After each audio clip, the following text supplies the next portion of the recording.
અડગમનના માનવીને હિમાલય પણ રોકી શકતો નથી. આ કહેવતની સાર્થક કરતી એક એવી મહિલાની અમે વાત કરવા જઈ રહ્યા છીએ, જે શિક્ષિત તો નથી, પરંતુ તેમની કામ કરવાની લગન અને પરિવાર પર આવેલી મુશ્કેલીનો નિડરતાપૂર્વક સામનો કરી પતિના નાના વ્યવસાયને સ્વીકારી કાળી મજૂરી કરી પરિવારના ભરણપોષણની જવાબદારી ઉપાડી લીધી છે. પાટણ તાલુકાના કુણીઘેર ગામે રહેતા સુરેશભાઈ રાવળ, જેઓ ગામ નજીકથી પસાર થતા હાઈવે પર ટાયર પંચરનો વ્યવસાય કરી પરિવારનું ગુજરાન ચલાવતા હતા અને એ જ સમયે પરિવારના મોભીના માથે મુશ્કેલી આવી ચડી. તે વ્યક્તિના હાથના ભાગે નસનું બ્લોકેજ આવતા કામ બંધ કરવાની નોબત આવી અને તેમનો ટાયર પંચરનો વ્યવસાય હવે તેઓ કરી શકે તેમ ન હોય ત્યારે પરિવારનું ગુજરાન કેવી રીતે કરવું?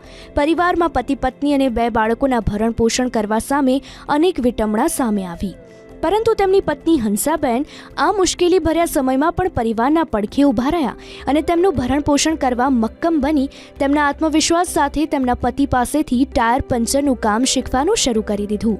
ટાયર પંચર કરવાની અલગ અલગ ટેકનિક અંગે પતિ પાસેથી કુશળતા પ્રાપ્ત કરી હાથમાં ભારે ભરખમ ઓજારો સાથે વાહનોમાંથી ટાયર કાઢવા સહિતની કામગીરી શીખી આજે આ મહિલા સમગ્ર પરિવારનું ભરણ પોષણ કરી રહી છે.